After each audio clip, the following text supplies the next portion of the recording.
Hello everyone, what's up? Prince15 here with another video review. Today I'm taking a look at Transformers Studio Series Gamer Edition Deluxe Class Sideswipe from Transformers War for Cybertron, the video game, not the Netflix series. Important distinction there. But before we take a look at Sideswipe, let's go ahead and take a look at his box. So here we have Sideswipe on the front of his box. He is a Gamer Edition number 7, as we can see here with the little D-pad. Like a controller. So, of course, Studio Series Gamer Edition, he is an Autobot. His name is Sideswipe. He's for ages 8 and up. Of course, that's just a suggestion. They have to put that on there, especially since 8-year-olds don't even know this game exists, and they can't buy it. So it's weird that we're getting a toy in the year 2024, but I digress. Not complaining. It's manufactured by Hasbro. It says Transformers along the side. He's from the Generations line, co-manufactured by Takara Tomy, and there is the video game that he is from that you cannot buy. Yay! So here he is on the side, glaring at you. He is a deluxe class in several different languages. On the side, Sideswipe again. He's an authentic Transformer. No Chinese knockoffs here. And then on the back here is everything Sideswipe does. He's video game inspired. It's from the Save Zeta Prime mission. He's Gamer Edition. He comes with a backdrop. Hasbro, Transformers in 24 steps. Here's his short little bio talking about K-On! Prison. Reminder not to eat the toy because plastic does not digest well. And that's pretty much it for the box. So here we have Sideswipe in his little kind of Cybertronian sports car mode. And I really, really like this figure, especially this vehicle mode. I have a lot of fond memories of playing the War for Cybertron multiplayer, specifically as the Sideswipe chassis. It had a different name, like Interceptor or something, something like that. But it was Sideswipe's design. Then you could change the colors on it. I just really loved that War for Cybertron multiplayer. Sideswipe's not a huge character in the campaign. He does appear as it mentions at the back of the box in that Save Zeta Prime mission in the Autobot campaign. But I more recognize this guy for his chassis being available in multiplayer and really enjoying using it for the Autobot Scout class. So yeah, I think it's got a good representation here in toy form. I think this looks really, really good. So everything folds up nice. There's not any major panel gaps here. It all comes together really, really nice. This is probably one of my favorite vehicle modes in terms of Transformers in the last couple of years. This is just a really, really solid alt mode. I am very, very pleased with this. Now, if I do have like kind of one little nitpick, is that there's these little flaps back here. These will be important later for robot mode. But in terms of vehicle mode, they don't really go anywhere. They just kind of sit back here and they're just on this hinge. So that it's like, now it's a pretty sturdy hinge. You can see that, there's a little wibble wobble there, but I mean, you get it into position, it is going to stay there, so yeah, you can see how that moves there, but it doesn't really click in anywhere. So yeah, it is, if you're messing with them, it is easy to just do that. So I think that is kind of like a weird oversight that those don't really actually click in anywhere. They do just kind of sit there in the back, but it's like, if that's all I've got in terms of nitpicks for this guy or complaints, then I think we're working with a pretty solid figure here. So also maybe another quote-unquote nitpick is that this tire is way thinner than the back tires. I think that's weird because it's like that's really all I got in terms of like complaints or nitpicks with this guy. I'm stretching. It's like, oh, the front tires look a little thin. And it's like, why couldn't they be as thick as the back tires? But I mean, that's really all I got. So yeah, just a really, really solid alt mode. I really enjoy this. So now he does have weapon storage for the weapon that he does come with. This I'm pretty sure this was an assault rifle in the game. I'm forgetting the name of it, but just tabs in right here on the top, so he can be driving around shooting at Decepticons as the Autobots try to save Zeta Prime from the clutches of Soundwave in the K-On! Prison. So, yeah. So not bad. So, removing his weapon, now we'll get into a size comparison. So here we have Cliff Jumper. as he appeared in Fall of Cybertron. And so actually these two did appear together in a mission in Fall of Cybertron. In a cutscene, Sideswipe was flying a shuttle and was dropping off Jazz and Cliffjumper at the Sea of Rust. And so yeah, there they are together. So we have some. So while this is from War for Cybertron, we've got a Fall of Cybertron connection here, since Cliff wasn't actually in War for Cybertron technically. So yeah, there they are together. Stack up pretty well, and yeah, that's pretty much it for the vehicle mode. So now we'll go ahead and work on the transformation.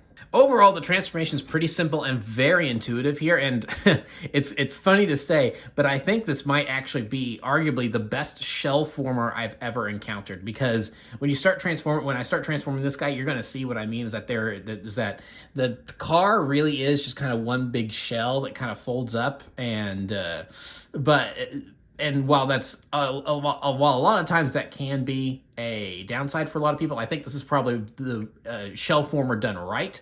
So let's go ahead and dig into this, and so you can see what I mean. So we'll start off here with the back. He's got these stylish, whatever you want to call it, a spoiler in the back or whatever. So it all just kind of tabs in back here. So what we want to do is we just want to lift that. So as you can see, there's a tab that will just go into there. That's on either side. So pretty easy to lift up, and that kind of gets us started here. So now that we've got that done, then just kind of wiggle some things loose here.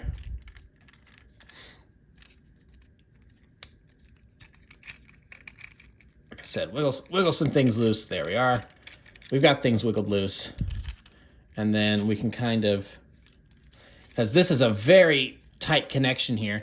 So you can see a little of the arms there, and the arms will then tab into this section here. So what we want to do is take this panel and get it separated from the arm, if it wants to let us. It is as for intuitive as this is, it is, to see that, because that's all like wanting to come out in like one piece here. But it's supposed to separate.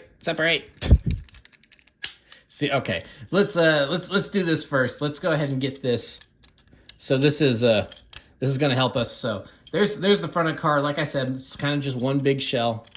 Just got to get that folded up like that. So maybe this is going to give us a little bit more room to work with. So these are the feet. Just get them tilted like that, and maybe now this is going to give us some room to work with pulling. Yep, there we are. So it kind of disassembled the whole thing. Like I said, it's a very sturdy connection.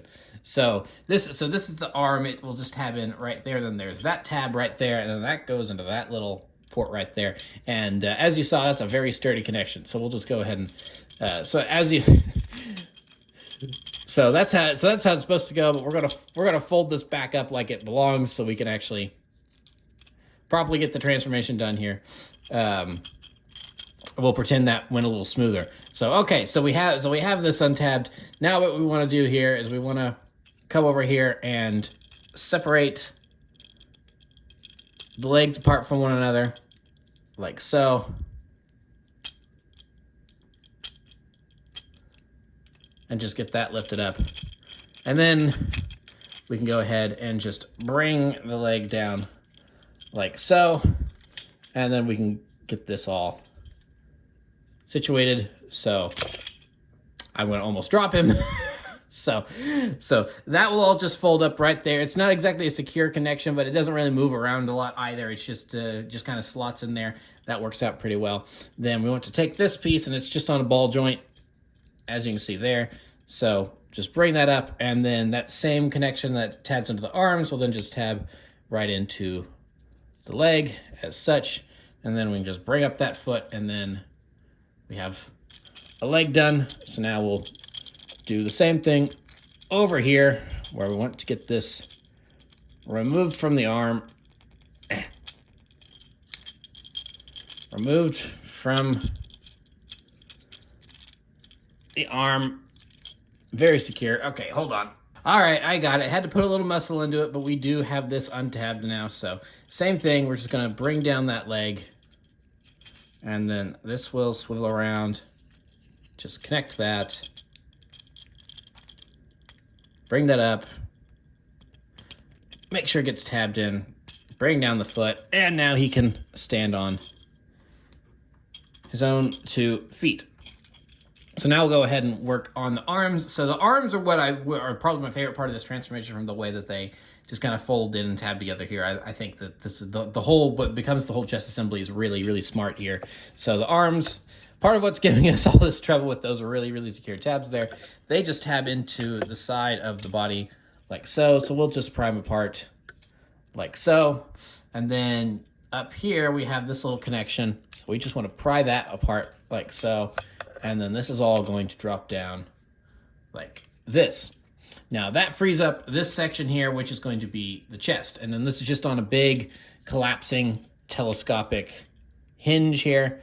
So I'll just bring that down. And then there's going to be a tab in here that will go into there. So there we go. Nice and secure. As you can see, there it is, clipped in. Now what we want to do is we want to bring up the head like so, and then that's just going to tab right into there, into that slot. And then these hinges are going to move like this, and then they are just going to go and fit into these gaps right here. And then we'll just bring this up the rest of the way, and then that will just slot into there like that. And I think that is pretty nifty, and that is all pretty neat. So then, okay, so now that I've done that, see, I thought I could do this out of order, but actually what we want to do first we want to swivel the legs around. Now we want to connect all that. There we go. That works a little bit better because it was not allowing me to turn it because of how that was set up. So kind of get the legs situated here. All right, so yeah, the legs are done. Now what we want to do is that there's these little panels that I was commenting on in vehicle form. So we just want to line that up with the wheels and bring that down, and that's going to snap in, and that's going to snap in. And then want to bring out the hands like so. And then we've just got the backpack to take care of. So this all works itself out pretty easily. His little spoiler thing here, that just all kind of holds up like that. This will kind of just snap in back here, and then you can just slot that in right there. And it just, there are these just little grooves that fit kind of perfectly. If it wants to focus, and you can see that there's just these little grooves that fit in right there. And that kind of keeps the backpack together, so, like so. And then with that, I'm pretty sure that we are done here. So here we have Sideswipe in his robot mode. And as far as robot modes go, this is pretty good.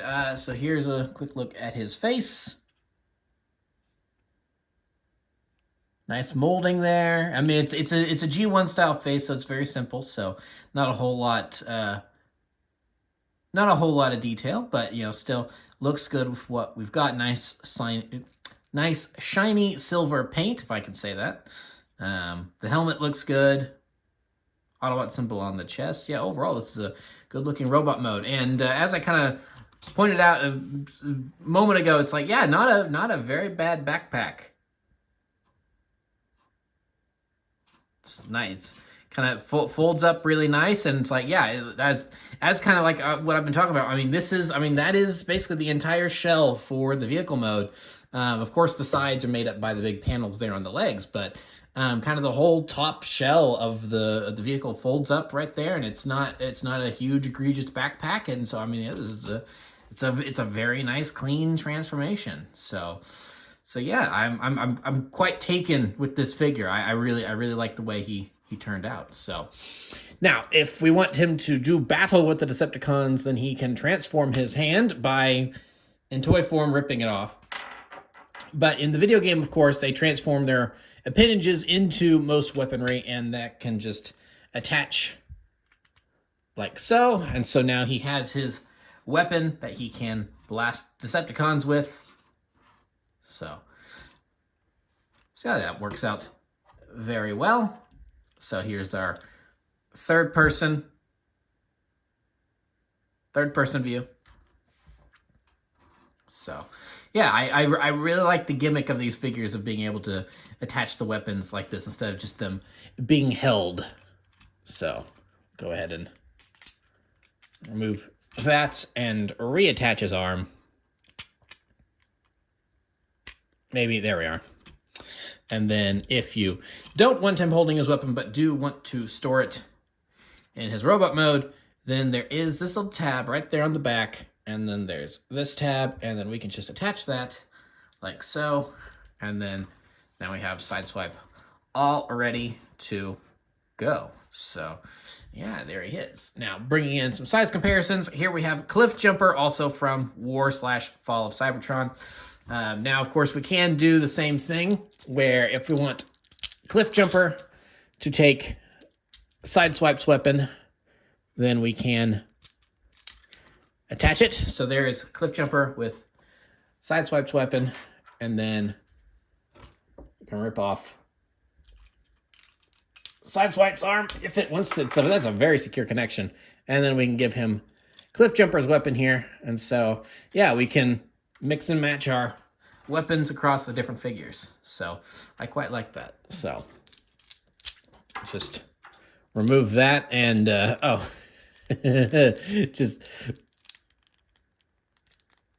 just for, you know what, that doesn't really want to go in there. I was about to say, just for funsies, let's swap their arms, but that doesn't really want to work. So just remove that, set that over there, put his arm back on. Sideswipe has very, very secure connections. So yeah, there is the size comparison between those two Autobots. Then we will also bring in Optimus Prime. So we have our kind of downward scale going there.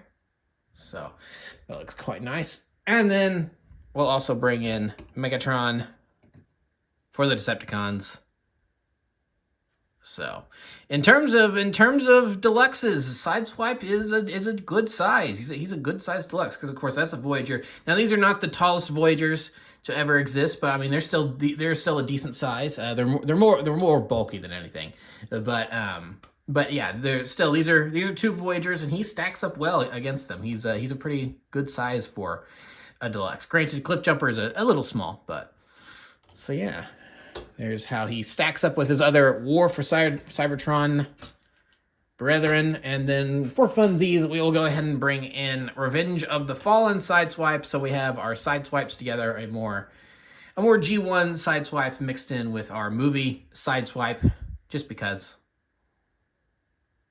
So there's how they stack up. And then we're not quite done here, because included in every Studio Series box, if it wants to, there it is.